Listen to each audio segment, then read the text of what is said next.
Telangana CM Revanth Reddy మరి కాసేపట్లో ఢిల్లీ టూర్కు బయలుదేరబోతున్నారు. త్వరలో రాష్ట్ర మంత్రివర్గ విస్తరణ జరుగుతుందన్న వార్తల నేపథ్యంలో రేవంత్ రెడ్డి హస్తిన పర్యటన ప్రాధాన్యత సంతరించుకుంది. ఢిల్లీలో రేవంత్ బిజీగా గడపనున్నారు. కాంగ్రెస్ పార్టీ అగ్రనేతలతో రేవంత్ రెడ్డి సమావేశం కానున్నారు. మంత్రివర్గ విస్తరణ, నామినేటెడ్ పదవుల భర్తీపై హైకమాండ్తో చర్చిస్తారని తెలుస్తోంది. ఇందుకోసం ఆయన ప్రత్యేక విమానంలో ఢిల్లీకి వెళ్లబోతున్నారు.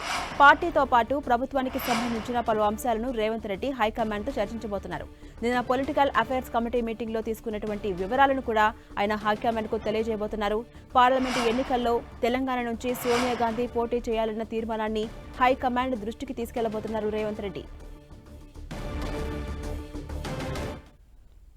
ఇదే అంశంపై మరింత సమాచారం మా ప్రతినిధి ప్రతాప్ అందిస్తారు. ప్రతాప్,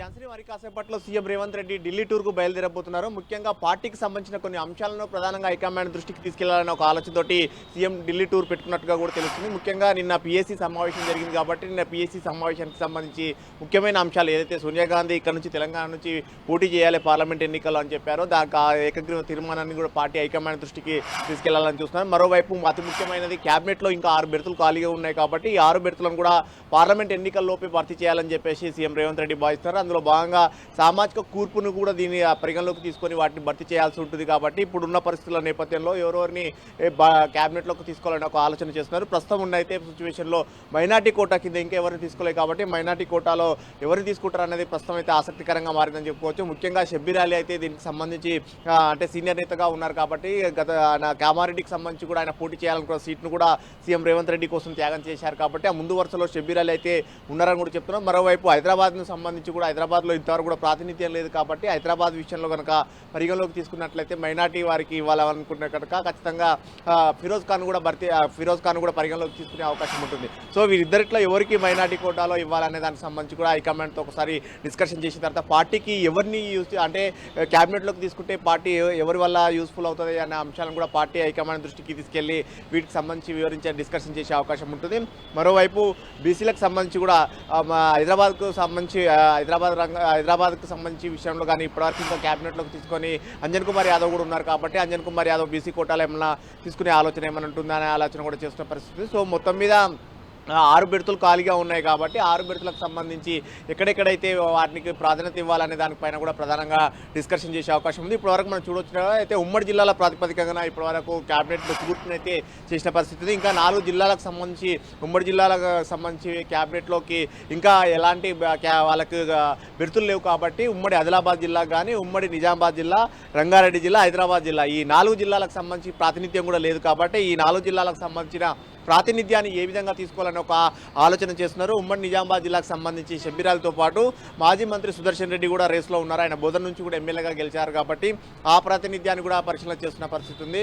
మరోవైపు ఉమ్మడి ఆదిలాబాద్ జిల్లాకు సంబంధించి ఎవరికి ఇవ్వాలనేది కూడా ఒక చర్చ జరుగుతున్న పరిస్థితి ఉంది. ముఖ్యంగా గడ్డం సోదరులు అదే వివేక్ కానీ వినోద్ ఇద్దరు కూడా గెలుపొందిన పరిస్థితి ఉంది. చెన్నూరు నుంచి బెల్లంపల్లి నుంచి ఇద్దరు కూడా గెలుపొందారు కాబట్టి ఇద్దరిలో ఎవరికి క్యాబినెట్లోకి తీసుకోవాలని ఒక చర్చ కూడా కాంగ్రెస్ పార్టీలో జరుగుతుంది కాబట్టి దీన్ని కూడా హైకమాండ్ దృష్టికి తీసుకెళ్లాలని చూస్తున్నారు. మరోవైపు మంచిర్యాల నుంచి గెలుపొందిన కొక్కిరాల ప్రేమ్సాగర్ రావు కూడా సీనియర్ నేతగా ఉన్నారు. ఆయన కూడా క్యాబినెట్ పదవిని ఆశిస్తున్నారు. అతనికి కూడా ఏమన్నా దక్కే అవకాశం ఉంటుందా లేదా అనేది కూడా చూడాల్సి ఉంటుంది. వీరితో పాటు ముఖ్యంగా రంగారెడ్డి జిల్లాకు సంబంధించి కూడా ప్రాతినిధ్యం లేదు కాబట్టి ఇప్పటికే రంగారెడ్డి జిల్లాకు సంబంధించిన స్పీకర్కి అయితే ఉమ్మడి రంగారెడ్డి జిల్లా నుంచి స్పీకర్కు గడ్డం ప్రసాద్ కుమార్ వికారాబాద్ నుంచి ఇచ్చారు.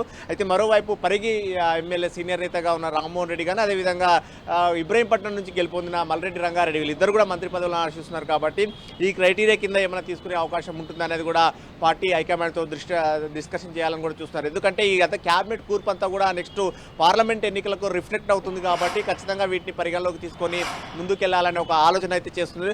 ఈ విషయానికి సంబంధించి పార్టీకి సంబంధించిన సున్నితమైన అంశం ఉంటుంది కాబట్టి దీన్ని ఖచ్చితంగా హైకమాండ్తో డిస్కషన్ చేసినాకనే ముందుకెళ్లాలని ఒక ఆలోచన చేస్తున్నారు. ఈ అంశాలన్నింటినీ పార్టీ హైకమాండ్తో డిస్కషన్ చేయడం ఒక అయితే మరోవైపు మిగతా అంశాలకు సంబంధించి కొన్ని వ్యక్తిగత పనులు కూడా పెట్టుకున్నట్టుగా కూడా తెలుస్తుంది. ముఖ్యంగా సహచర ఎంపీలకు సంబంధించి వారితో గెట్ టుగెదర్ ఏర్పాటు చేసుకోవాలని ఒక ఆలోచనలో ఉన్నట్టుగా కూడా సీఎంఓ వర్గాలు కూడా మనకు చెప్తున్న పరిస్థితి అయితే ఉంది.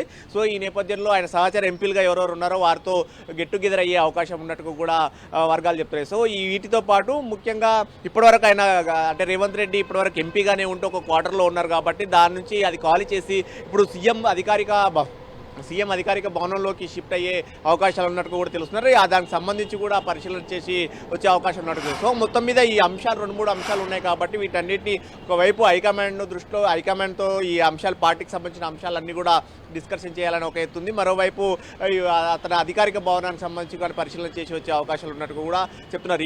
వీటితో పాటు ముఖ్యంగా నామినేటెడ్ పదవులు కూడా చాలా కీలకం కాబట్టి ఇప్పుడున్న సిచ్యువేషన్లో నిన్న పిఎస్సిలో కూడా ఇదే అంశాలు కూడా ప్రధానంగా చర్చించిన పరిస్థితి ఉంది. కాబట్టి నామినేటెడ్లో అంటే ఎవరు పార్టీ కోసం ఈ గత అసెంబ్లీ ఎన్నికల్లో త్యాగం చేశారో వారికి మొట్టమొదటి ప్రాధాన్యత ఇస్తామని చెప్పేసి నిన్న పిఎస్సిలో కూడా నిర్ణయం తీసుకున్నారు. కాబట్టి ఈ అంశం కూడా చర్చకు వచ్చే అవకాశం ఉంటుంది. సో ఇప్పుడున్న సిచ్యువేషన్లో పార్టీ పిసిసి అధ్యక్షుడిగా కూడా రేవంత్ రెడ్డి ఉన్నారు, రాష్ట్ర ముఖ్యమంత్రిగా కూడా రేవంత్ రెడ్డి ఉన్నారు. కాబట్టి ఈ 2 అంశాలను కూడా పార్టీ హైకమాండ్ దృష్టికి తీసుకెళ్లి పార్టీకి స్ట్రెంథెన్ అయ్యే విధంగా నెక్స్ట్ పార్లమెంట్ ఎన్నికలకు సంబంధించి సోనియా గాంధీ కూడా ఇక్కడ పోటీ చేయించాలనుకుంటున్నారు. కాబట్టి మెజార్టీ పార్లమెంట్ ఎన్నికలు కనుక గెలుపొందాలంటే కనుక నామినేటెడ్ పోస్టులతో పాటు క్యాబినెట్ కూర్పు పైన కూడా చర్చించే అవకాశం ఉందని చెప్పొచ్చు. Thank you Pratap.